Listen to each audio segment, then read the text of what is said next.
Nice bit of texture. So if we just add our reverbs, a bit of EQ ready to go. And I love putting Nicky Romero's Kickstart on this. A €10 plugin for sidechain, just to add a bit of bounce if we need it. And that can go between 8 notes, quarter notes, half notes, or full notes. We can change the mix here, which is great, and then how much the sidechain hits. Super useful. So if you do a good bit of high cut on that, you can just make it a lovely creamy texture pad. And where we have synths, I definitely need Serum. It has so many great sounds, I just need it there ready to go if we're in search for something that sounds great straight out of the box.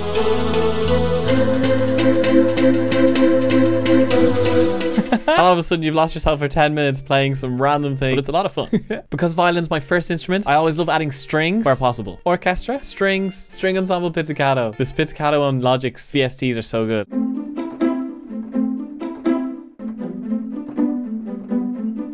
You don't need to be buying pizzicato sounds anyway. Although I have bought Contact, Spitfire Audio's chamber strings. The best strings on the market that I've heard. So, so good. And the great thing is it's so versatile. You can play different styles of notes.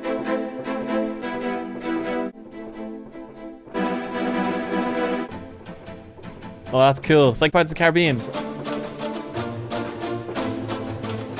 Ooh, sounds amazing. So as you can see here, the sample library for this is extremely diverse and you can play so many different styles. And as I've mentioned before with the other sounds, it's all about trying to get as creative as possible and have sounds at your fingertips that will inspire you to create something unique and different. So we'll duplicate, Command D, and we have 2 acoustic guitars, Shift Command G, and it's in a group, call it acoustic. One guitar is panned fully to the left and the other guitar is panned fully to the right. And that we've got really stereo spread thickness on those guitars. Phineas does it so much. From there, maybe some reverb, and then we can EQ it depending on how we want it to sit in the mix. And let's do the same for electric guitars. So if we go clean guitar, amazing tweed, Command D to duplicate it, Shift Command G, guitars ready to go. But we need to stereo pan that because it's a stereo track. Bring it up to 1 point and bring it to the left, and the same with the other guy. Stereo pan, click up from the bottom to the top and drag to the right. And then we've 1 pan to the left, 1 pan to the right. And then when you record the guitar part twice, it gives a beautiful stereo image for those guitars. One last drums, if we add in our drummer track, I find it super handy to have just a hi-hat track ready to go. Audio track, let's start with our lead vocal. An EQ which cuts out the frequencies below 100. It's not adding anything to the vocal, but it might pick up some like low hums that are in the room when you're recording, so it's safer just to get rid of that. For compressors, I use the Waves or Comp, and I usually have 2 of those. The first one's just taking the loudest transients, and the second compressor is gently compressing everything. Compression in stages makes a big difference. For de-esser, I use Sibilance from Waves. The Logic de-esser is super as well, so you could definitely save money there. I do love putting some saturation on my lead vocal. Either of the Saturns from FabFilter are great. I've been using the original Saturn with the basic saturator. Adds lovely warmth and just more body to the vocals. Saturn will suit some and it won't suit others, so you kind of have to pick and choose when it works. If you want that auto-tune sound on your vocals, you can use the pitch corrector from Logic. Antares auto-tune is great as well, so if you have the extra money, that's probably a little bit better, but the Logic pitch corrector is super. Response down to 0, and then if you choose the key that your vocal is in, it'll be perfect. But let's leave that off for the minute. The most important thing I find for vocals is having stereo width, and we can do this by having multiple different vocals, recording the same thing multiple times, and just watching out for the low end build-up. So just make sure you cut out some of the low end, especially the low mids between 200 and 500. But we can also give lovely width and presence and clarity to our lead vocal using Soundtoys little Microshift. I usually put it onto the second setting here, mix full. Make sure to cut some low frequencies because it has that phase sound, so we don't really want to phase our low frequencies. And definitely don't make the mistake of putting it on the track, because then it just sounds like you have phase issues